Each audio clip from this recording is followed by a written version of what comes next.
Bonjour à tous, mon nom est François Letarte et bienvenue sur ma chaîne JDRD30, une chaîne consacrée aux jeux de rôle sur table. Ma vie de rôliste, ça va être un retour sur la partie de RPGS que j'ai faite la dernière. RPGS 9 Lazette avec le système Sketch. Partie que j'ai eu le grand plaisir de partager avec 4 excellents joueurs. Marc Vallière, Kim Fontaine, surtout pour la deuxième partie, il est en 2 parties. Philippe Doyon et Sébastien Aubu. Cette vidéo-là va être un hommage à la qualité d'une table de jeu. OK? La qualité des joueurs va faire en sorte que la table va finir avec une histoire cohérente et intéressante au bout de la ligne. Et pourquoi j'ai envie de mentionner ça? C'est parce que beaucoup d'éléments dans cette game-là on aurait pu vraiment prendre le champ solide, OK, avec ça. Il y a beaucoup d'éléments qui étaient dangereux. T'sais, entre les mains de quelqu'un, il y a du monde qui aurait pu paniquer bien avant ça, qui aurait décroché parce qu'il y a des choses qui demandaient un doigté au niveau des joueurs pour pouvoir bien passer au travers. J'avais 4 bons joueurs avec moi. Puis je pense qu'ensemble, on était assez relax sur le fait qu'on était capable de, de livrer la commande. Je vais vous expliquer un peu, je ne sais pas à quel point je vais vous expliquer l'histoire. Si vous voulez voir c'est quoi, je vais mettre les liens en bas, les 2 parties en question, les deux épisodes. Puis c'est ça. Fait que je vais surtout parler plutôt techniquement, à quel niveau ça aurait pu être difficile.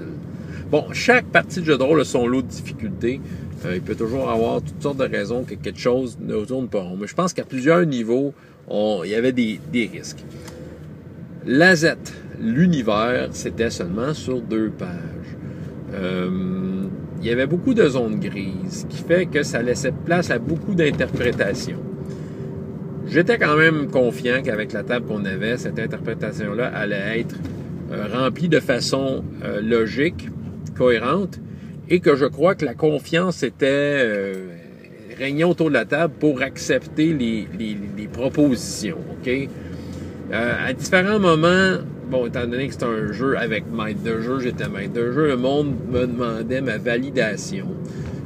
Je pense qu'à beaucoup d'occasions, ma validation passait surtout par je relançais la question en disant toi, qu'est-ce que t'en penses en fait? T'sais, autrement dit, oui, je pouvais trancher, mais je voulais quand même que je voulais quand même mettre de l'avant que ton idée est bonne, puis je pense que tu es assez un joueur.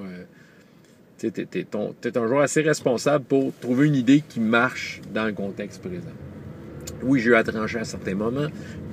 Jusque-là, ça va. Au niveau de l'univers de jeu, ça va. Peut-être juste faire une petite parenthèse sur l'univers de jeu. Lazette est une île habitée par les Lazetiens, une race amphibienne.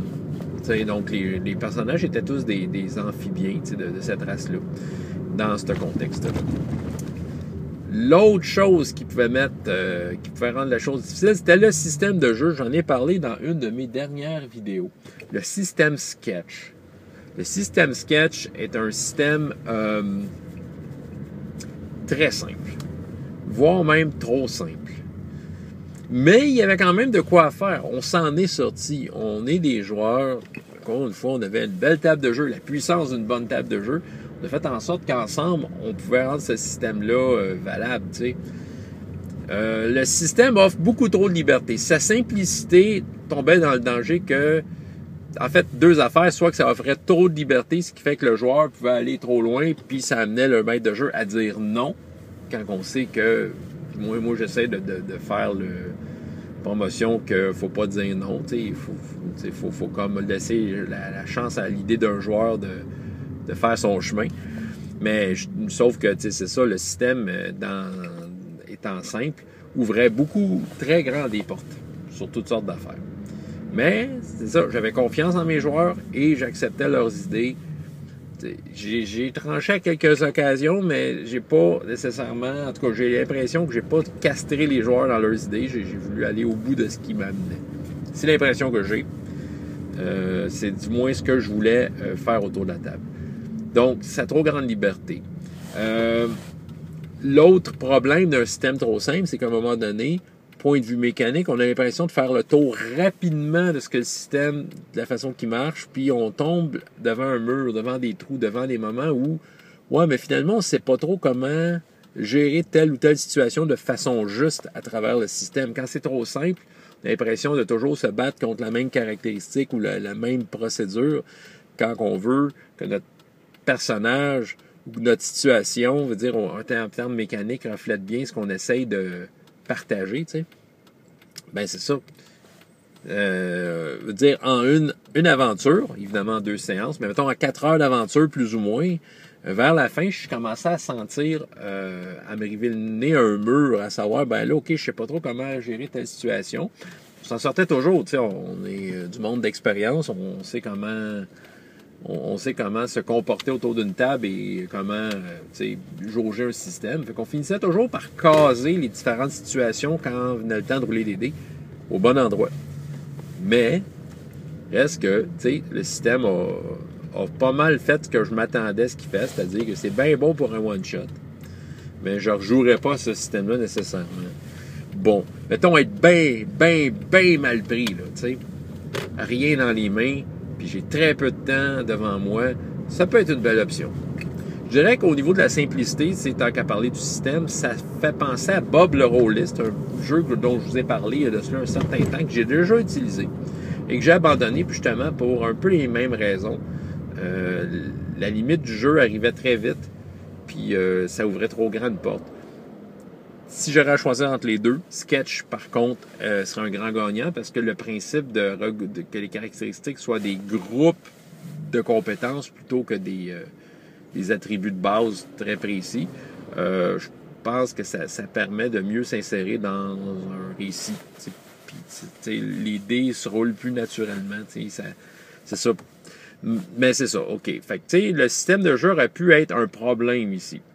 De dire on menait le système de jeu qu'en tant que joueur, en tant que personne qui participe autour de cette table-là, qu'on décroche du jeu parce que le système, à un moment donné, on croit plus qu'il fait l'affaire. On se sent comme abandonné par le système de jeu quand vient le temps de faire de quoi de cool.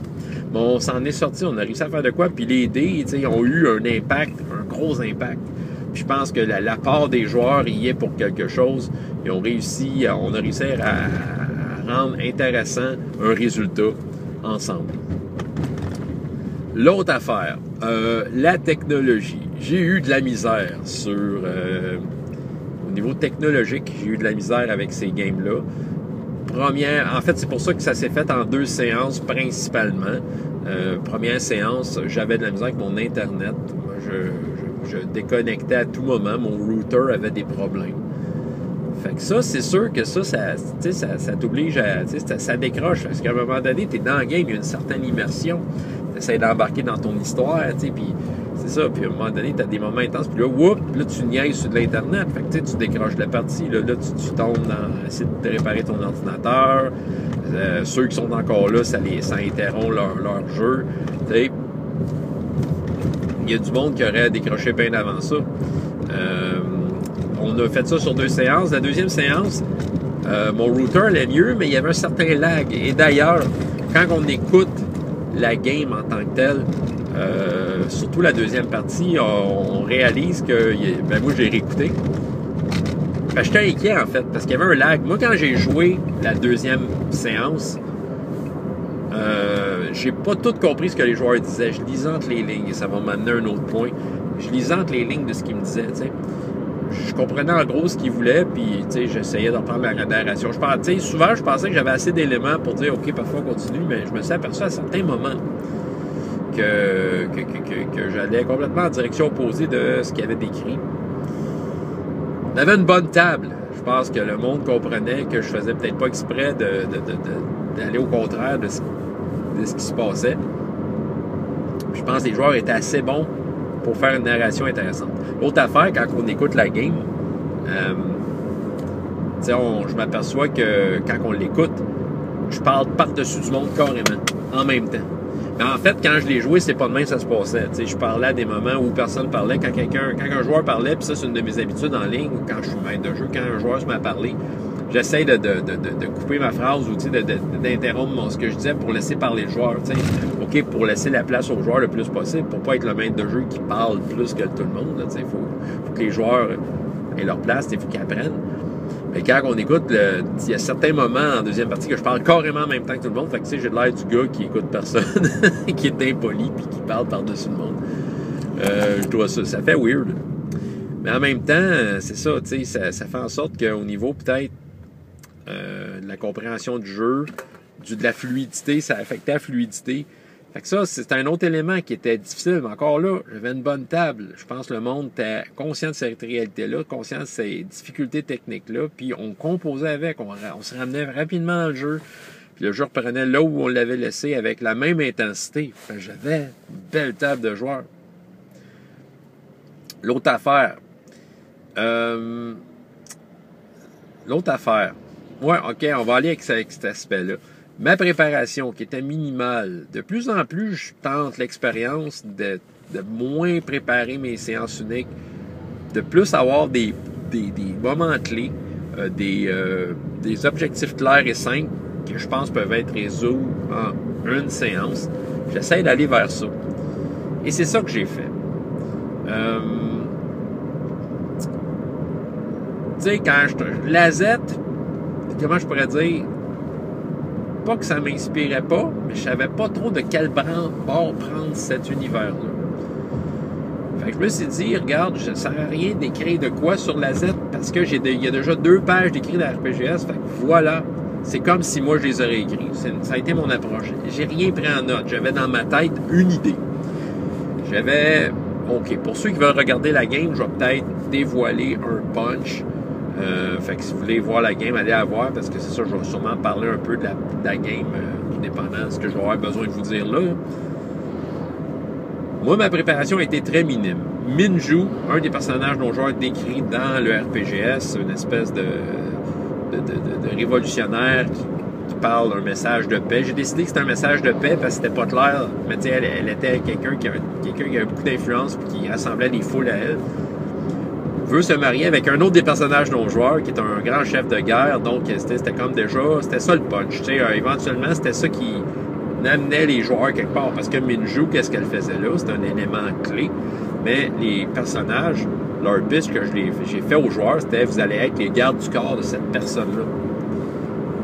Puis je trouvais que l'aspect garde du corps, c'était intéressant comme angle pour une aventure. Fait qu'elle devait se marier, elle voulait aller elle voulait faire ça sur une des îles qui est écrite dans le livre, The Wellspring of Life, j'appelais ça la fontaine de la vie, qui est un endroit où tout le monde se procrée. Parce que, selon les dires de Minju, elle avait une correspondance avec le fameux général qui, lui, avait dit « J'aimerais ça me marier avec toi sur cette île-là ». Mais dans le fond, ce que j'ai pas dit aux joueurs, c'est ça, c'est que dans le fond, c'est un piège. Puis que le fameux général n'a jamais écrit ses lettres, mais c'est plutôt le Visier, un autre des personnages non joueurs du livre, qui voulait attraper Minju, puis la sacrifier, bon, pour une raison quelconque. J'ai jamais été... la façon de le jouer n'a jamais décrit pourquoi il voulait la sacrifier, mais je m'étais dit, il veut se venger, puis il veut la sacrifier. J'ai arrêté ça là. Fait que c'était rien que ça, hein. Tout ce que je vous ai dit, là, mon aventure était prête juste avec ce pitch-là, puis je laissais aller les joueurs parce que c'était les bodyguards. Fait que, il y avait quand même le contrôle sur de quelle façon ils allaient aider ce personnage joueur-là à se rendre à son mariage, tout ça. Puis finalement, bon, à la fin, il y a eu le punch où ils ont découvert que c'était un piège, puis il fallait qu'ils protègent Minju, tout ça. Ça, c'est le fait d'avoir pas super gros préparé mon affaire aurait pu être un piège. Bon, j'étais à l'aise avec ça, improviser puis me virer de bord, tout ça. Puis tu sais, je pense qu'il y avait, avec ce qu'il y avait dans RPGS, avec ma petite idée de l'agenda ou des événements possibles découlant de ce que je vous ai dit là, puis avec la richesse des personnages, qui, soit dit en passant, grâce à Sketch, ont été créés en 30 secondes, mais tu sais, ce qui rend la richesse, c'était les idées derrière ça, ben, ça fait en sorte que, tu sais, ça a super bien été, tu sais. La qualité d'une table est encore une fois à l'honneur et à l'épreuve ici. Il y a un autre aspect que je voulais parler. Ouais, pendant le jeu, ça c'est une affaire. Quand je fais des séances uniques, ben, des fois mon cerveau est en ébullition, pense vite, essaye de satisfaire tout le monde, que tout le monde ait son moment à lui. ça fait en sorte que des fois, il y a des cues qui sont pas compris, des indices, des choses qui se disent que j'oublie ou que je comprends pas sur le coup, puis que, je reprends la description, la narration, mais ça va dans une autre direction, ne tenant pas compte de ce qu'un joueur a dit, et je l'ai remarqué peut-être vous ne remarquerez pas, mais moi j'ai remarqué des choses, puis je me dis, après ça, je me dis, j'aurais dû faire ça de même, on a toujours des petits regrets de maître de jeu. Mais pas juste ça. Je vais vous donner un exemple. Marc, avec son personnage, Mao Fen, un inventeur. Il y a une scène qui se passe dans le fond de l'eau. Il se fait attirer vers une créature, une espèce de gros bulbe avec une grosse bouche qui veut le manger. T'sais. Puis Mac réussit à s'accrocher sur le bord de la bouche, mais sans entrer dedans pour pas se faire manger. Il y a aussi le personnage de Kim, une espèce d'androïde. OK? Ouais, c'est du médiéval fantastique avec de la mécanique, là, mais en tout cas, une espèce d'androïde qui se bat contre la créature, tu sais. C'est ça. Il y a cette scène-là. Je pense que, en fait, je sais pas comment ça a été perçu par Marc. Est-ce que c'est parce que je sonnais comme un robot chez eux quand je parlais à cause du lag ou peu importe. Mais il y a de quoi qu'il n'a pas compris dans la résolution d'une des scènes. Kim, son personnage, son androïde, a carrément tué la créature, l'a carrément abattu. Puis moi, j'ai fait une description de quoi que la créature s'effondrait dans le fond. Et qu'un liquide gris embrumait l'eau, tu sais, parce que son espèce de sang acide, tu sais, embrouillait l'eau, tu sais. Bon, Marc, comme décrit que son personnage ramassait le personnage de Kim, mais de ce qu'on comprenait de la description de Marc, c'est qu'il pensait que c'était le personnage de Kim qui avait été détruit par le monstre, et que c'était le personnage de Kim qui avait des problèmes. Fait que là, il n'arrêtait pas de jouer en fonction de c'est le personnage de Kim qui a un problème. Là, de fil en aiguille, on essayait, dans la narration, on disait, non, lui, son personnage est correct. Puis, là, l'information, il restait sur son idée, mais graduellement, on s'en amenait à y amener assez de choses pour lui faire voir que, non, c'est pas la bonne chose qu'il voit. Mais en même temps, ça fitait dans l'histoire. Puis c'est ça qui est magique, une bonne table de joueurs. Écoute, ce que Marc a perçu et de la façon qu'il faisait agir son personnage, ben, ça faisait comme si son personnage avait la même perception aussi. Il a peut-être pensé que le personnage de Kim avait vraiment été détruit par la créature. Mais l'histoire du brouillard qui sortait, le sang qui embrouillait l'eau, a fait un voile parfait pour résoudre la scène et que tout le monde voit la même chose. Fait que, tu sais, on pouvait imaginer le personnage de Marc, Mao Fen, aller vers Langue de Fer, le personnage de Kim, pour aller l'aider à travers le brouillard. Mais j'ai décrit, à un moment donné, tu sais, naturellement, j'ai décrit comme l'espèce de brouillard fait par le sang acide de la créature se dissipant dans l'eau et dévoilant la scène.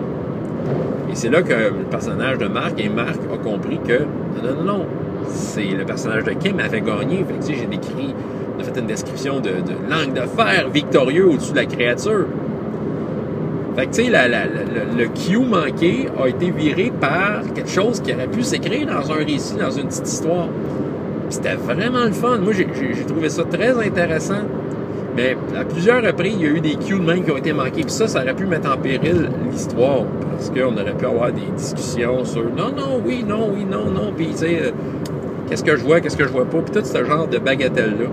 Mais, j'avais une super table de joueurs. Tout le monde se relançait à la balle et se reprenait au bon moment. Si une direction était contraire à ce qui avait été dit, je pense qu'on ramenait ça dans l'histoire de la bonne façon. Un personnage qu'on pensait qui était là ou pas là, ben il se retrouvait finalement au bon endroit à travers les descriptions de tout le monde, puis on s'entendait très rapidement sur OK, finalement, t'étais pas là, tu sais. Mais c'est ça, puis tu sais, juste en se rappelant, oui, il me semble j'avais dit telle affaire, tout ça.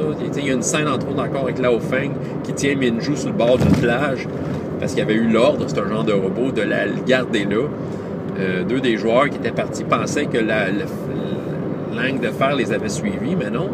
Il n'a jamais été mention de ça. C'est juste question que la perception de tout le monde, que le cue, tout le monde soit sur le même cue, mais on l'a fait à travers notre jeu, tu sais. C'était vraiment excellent. Je dirais des cues que j'ai manqués, que j'aurais pu faire, à mon avis, mieux. C'est plus vers la fin.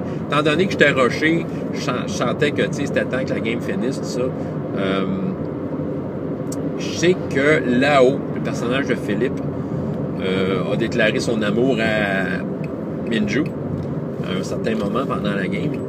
Puis à la fin, j'aurais pu peut-être juste comme dernière scène à ramener cet aspect-là. J'ai comme oublié, tu sais. Puis pourtant, ça avait l'air important pour Philippe puis pour son personnage parce que il y a une scène assez intense, mais courte, dans laquelle il y a quelque chose qui s'est dit entre les deux personnages, tu sais, une déclaration d'amour, puis c'est ça. Fait que, ben, soudainement, tu sais, j'ai comme un peu froidement conclu là-dessus, mais il fallait que je conclue, tu sais. Puis après ça, je dis, j'aurais pu au moins faire de quoi, tu sais. Il y a eu le grand méchant de l'histoire a pris la place d'un sage sur l'île, la fontaine des plaisirs, en tout cas la fontaine de la vie. Puis dans le fond, à la fin, j'ai fait revenir la vraie personne qui a été remplacée par le visier. Mais tu sais, dans le fond, pourquoi? J'aurais pu faire autre chose. C'était juste pour une courte description, mais tu sais, c'est ça, c'est le genre d'affaire de même. Des cues de même qui auraient pu être manqués, mais j'avais une belle table de joueurs. Malgré que la game était pavée d'obstacles techniques, on avait une bonne table de joueurs et ça prouve à quel point qu'une bonne table peut faire des miracles, peut ramener une game à sa place. Tu sais, au bout de la ligne, la Z, je savais pas trop à quoi m'attendre. J'avais un plan très mince, comme je vous ai dit. J'avais des joueurs avec des personnages pas mal intéressants. Puis, tu sais, je pourrais retranscrire l'histoire de la game, puis ça ferait une petite nouvelle, le fun à lire. Tu sais, on s'en est sorti avec une game finale, intéressante. J'avais le cœur léger après cette game-là, pour vous dire. Tu sais, ça finit, écoute, on a visité des endroits. En une séance, on sont allés dans une ville, en bateau, en dessous de l'eau, sur une jungle, dans une caverne, sur une plage, dans un village pseudo-viking, un champ de bataille, un canyon, une rivière. On a visité une dimension parallèle. Je veux dire, il y a eu de la romance, des combats, des voyages en bateau. Il y a eu de l'altercation, du roleplay en masse. Des scènes de négociation, des scènes de chambre, de la sorcellerie, de la mécanique. Tu sais, on a touché à plein d'affaires. Puis c'est les joueurs eux-mêmes qui amenaient leurs affaires. J'ai tenté de faire en sorte que tout le monde brille à travers cette aventure-là. J'espère qu'ils ont senti leur étoile briller quand je leur en donnais l'occasion. J'ai donné l'occasion aux joueurs de s'exprimer le plus que je pouvais leur donner. À toutes les fois que j'avais l'occasion, j'ouvrais la porte. Dites-moi ce que vous faites, dites-moi ce que vous voyez, comment vous le voyez, tout ça. Écoute, ça a donné la Z, écoute, au point même que la Z, ce royaume-là, a soudainement un petit intérêt, tu sais. C'est comme du sword and sorcery, OK, un peu à la Conan, mélangé avec un steampunk, sorcellerie, avec des amphibiens. Tu sais, ça a donné de quoi de pas mal de fun puis d'intéressant. Moi, de mon point de vue, ça a été une belle game, même s'il y a eu quelques accrochages, tout ça, c'est rare des games parfaits, c'était un one-shot, c'était une séance unique, on essayait quelque chose. Mais tu sais, au bout de la ligne, on avait une super belle table de joueurs, puis ça l'a porté fruit. On a pu, comme, relever de façon, je dirais, professionnelle, Caroline. Tu sais, comme des vrais pros, comme des vrais champions, on a pu relever le défi de faire de quoi d'intéressant avec aussi peu puis autant d'obstacles. Écoute, puis moi je suis content de ça. Je suis content de ça. Ça a super bien été. Puis le cœur léger. Puis tu sais, étrangement, c'est probablement parmi tous les RPGs, peut-être, celle-là va avoir une petite place spéciale dans mon top RPGs. C'est comme une game qui va rester dans probablement une de mes top 5 games RPGs. Puis c'est ça. Je suis super heureux d'avoir partagé ça avec les gars. Ouais, c'est ça que j'avais à dire. Fait que une belle table de joueurs pour relever toutes sortes de défis. Fait qu'imaginez avec un bon système de jeu, un univers qui vous fait triper, il n'y a rien qui peut vous arrêter rendu là. François Letarte, JDRD30, et jusqu'à la prochaine fois, et autant de plaisir dans la vie que dans les jeux. Au revoir.